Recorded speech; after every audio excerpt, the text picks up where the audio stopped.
siguen. Bueno, estamos conversando con el señor Jorge Quaglieri. Jorge es bioquímico, argentino, especialista en virología e investigador principal del CONICET. Gracias por atendernos, Jorge. Buen día. Longobardi por Mitre. Buenos días, Marcelo. Gusto conversar con usted. Buenos días para toda la mesa. Gracias, Jorge. Muchas gracias por atendernos. Bueno, queremos entender un poquito, aprender un poco, con independencia de la verosimilitud que tenga esta versión cada día más extendida de la eventualidad de una fuga del virus. ¿Cuántos virus hay en un laboratorio? ¿Dónde están metidos? ¿Cómo se los maneja? ¿Qué procedimientos de seguridad se manejan para que no ocurra un accidente? Etcétera. Si nos puede ilustrar un poco, estimado Jorge. Con mucho gusto, Marcelo, sí, con mucho gusto. Por supuesto que a la mención de una medida cuantitativa de cuántos virus hay en un laboratorio, esto dependerá fundamentalmente de qué tipo de virus sea el que se estudia en un laboratorio dado. Con esto me quiero referir que puede haber laboratorios dedicados, por ejemplo, al trabajo con virus vegetales que no revisten riesgo de transmisión al hombre, o determinados virus de animales, que podrían ser animales inferiores, que tampoco demandan, o virus de bacterias, que tampoco demandan grandes normas de lo que conocemos como bioseguridad. Contrario es cuando ya empezamos a trabajar con patógenos que sabemos que infectan al hombre o que, infectando animales, tienen chance de, como usted muy bien describía en la parte introductoria, hay chance de transmisión zoonótica desde los animales al hombre, probada o sospechada. ¿Sí? Cualquiera de estas instancias obligan a tomar medidas. En consecuencia... Entiendo, perdón Jorge, entendí que usted distingue entre virus y patógenos, como si fueran categorías diferentes, ¿puede ser? Es que virus es un patógeno, digamos. Las condiciones de un laboratorio de bioseguridad cuando trabaja con patógenos podría ser que lo haga con virus, que lo haga con bacterias, que lo haga con hongos, que lo haga con parásitos. Cualquiera de ellos son causales de enfermedades infecciosas en el hombre. ¿Está bien? Entonces, el término de patógeno va de la mano de agentes capaces de producir enfermedad. Este es el punto para que podamos... O sea, el patógeno es un concepto más amplio que virus, digamos. Definitivamente. Virus está incluido como un ejemplo de patógeno humano, ¿sí? Dicho esto, entonces, en los laboratorios, y definido claramente por normas bien estipuladas, esto no queda al libre albedrío de una institución, sino hay normas internacionales que definen claramente, en función del patógeno o patógenos con los que se trabaja, el nivel de bioseguridad que el laboratorio debe tener para poder trabajar con él mismo. Por las razones que por supuesto caen desde el sentido común, que tiene que ver con la protección de los operadores que trabajan con esos patógenos y por supuesto con los eventuales riesgos de que haya fuga hacia el exterior desde esos patógenos. Consecuencia, entonces, digo, para poner algunos ejemplos. Si uno trabaja con un virus que produce una fiebre hemorrágica, por ejemplo, el conocido en nuestro país virus Junín, es un virus asociado a la producción de la fiebre hemorrágica argentina, un cuadro muy semejante al que tanto temor nos produce, que es el virus ébola en África, entre muchos otros. Ese tipo de patógenos demandan el máximo nivel de bioseguridad, que es bioseguridad 4. Así se clasifican, 1, 2, 3, 4 es el máximo nivel de bioseguridad, donde tanto la infraestructura edilicia, lo que tiene que ver con la aireación de los ambientes, que es permanentemente filtrado y con una presión negativa, de modo tal de que no haya chances, permanentemente el aire es aspirado a través de filtros de alta eficacia, que no van a permitir que nada de eso, en virtud del tamaño del poro que tienen esos filtros, pueda ser liberado al exterior. Y por último, lo que tiene que ver con la indumentaria y provisión eventual de oxígeno para los operadores. Esto es lo que se ve en muchas imágenes que vemos en los medios televisivos, por ejemplo, e inclusive en algunas películas que se han ocupado de este tema como norma central, con esos trajes que parecen semejantes a los de un astronauta, digamos. Eso es el máximo nivel de seguridad. Luego, hacia abajo está el nivel 3, que de esos hay laboratorios en nuestro país y que precisamente están dedicados, o pueden, mejor dicho, estando habilitados a trabajar con patógenos como el SARS-CoV-2, este coronavirus que hoy nos azota desde la pandemia. Este es más o menos en términos generales, ¿sí? Perdóneme la pregunta, que casi estúpida, pero se la voy a hacer igual para que todos podamos aprender un poquito. ¿Un virus o un patógeno pueden ser creados? No, ¿no? Sí, ¿Sí? Sí. A ver, la creación en términos reales en los laboratorios se llama, el término real es genética reversa. Esto que suena a esperanto, como hace un ratito decía el doctor Cormillot, puede ser considerado lo siguiente: sobre una especie de esqueleto genómico, es decir, con una información genética preexistente, se puede modificar desde el laboratorio esa información para hacerlo estéticamente mucho más compatible con un destinatario determinado. Voy a llevar esto al castellano para que la audiencia pueda entenderlo. Yo puedo tener un virus que infecta, por ejemplo, a un murciélago, ¿sí?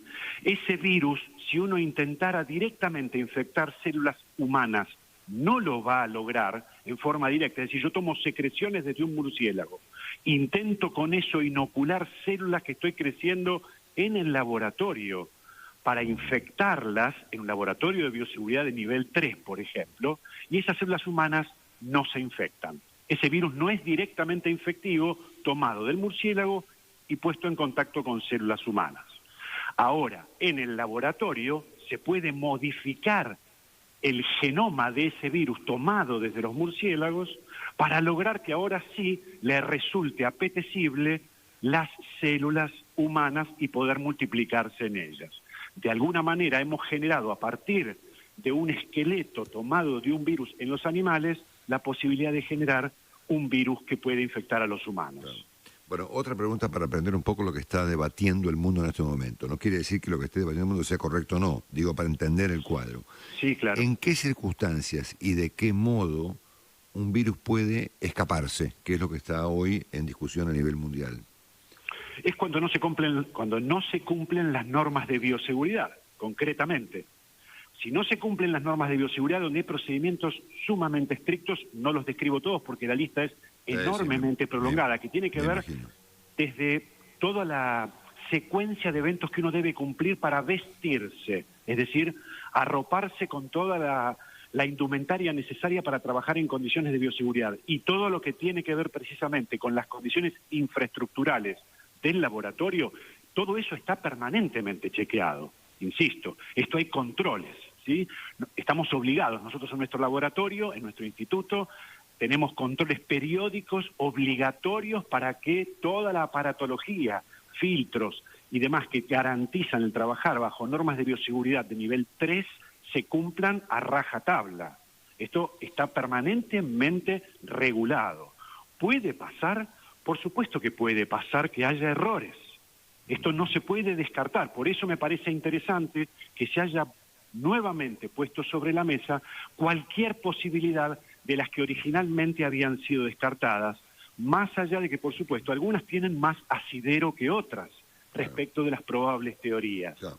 ¿Y usted cree, ¿sí? Jorge, que con la información que tenemos, o que, no sé, el mundo dice tener, se puede determinar finalmente si un virus que se expandió a estos niveles a nivel mundial saltó de un virus de un lado al otro, es decir, de un bicho a una persona o de un laboratorio a una persona después de un año y medio? ¿Eso es estudiable y determinable? Bueno, se estudió, Marcelo, se estudió y se publicó en revistas científicas muy prestigiosas y muy tempranamente, muy tempranamente. Grupo de prestigiosos investigadores americanos en el mes de marzo del año pasado ya publicaron las evidencias más claras que tiene que ver con la enorme homología que hay entre el coronavirus, entre muchos, pero hay un coronavirus que infecta a los murciélagos, a un tipo de murciélago en particular, y el SARS-CoV-2, el virus responsable de la pandemia, cuando se compararon las 30.000 letras que componen el genoma de estos dos virus, se encontró 6% de homología. ¿Va bien? Es decir, si yo le digo a usted, Marcelo, que en este momento usted está escuchando ladridos del otro lado de la ventana de su estudio, usted va a pensar seguramente en perro. ¿Correcto? Esto es lo que dio como clara evidencia ese primer estudio. Ahora bien, ¿cuál es la duda que surge? La llave que se encontró que tiene el SARS-CoV-2 para entrar en nuestras células, no logra infectar al murciélago.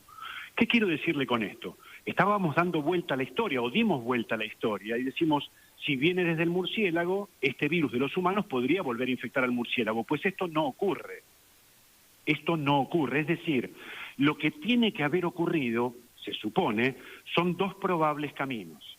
El uno, primero, la posibilidad que el virus transmitido desde los murciélagos al humano haya sido producto de múltiples intentos que ha tenido, sobre todo considerando el escenario probable de íntimo contacto entre los murciélagos y el hombre en determinadas regiones geográficas donde hay comercialización de este tipo de animales o consumo para alimentos, con lo cual hubo muchos intentos fallidos hasta que noviembre-diciembre de 2019 hubo éxito y ocurrió.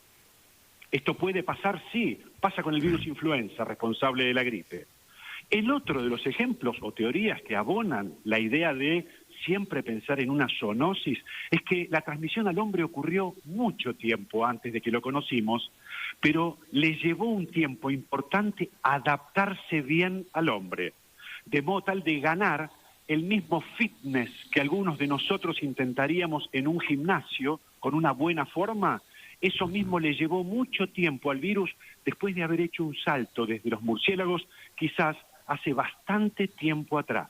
Ese tiempo, hasta el fines del 2019, adaptó, modificó esa llave para lograr entrar ya ahora con forma eficaz y con éxito a nuestras células.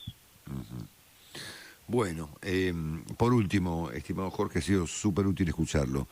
Estas teorías o datos que inundan a la prensa mundial desde hace por lo menos un par de semanas, ¿no? Así es.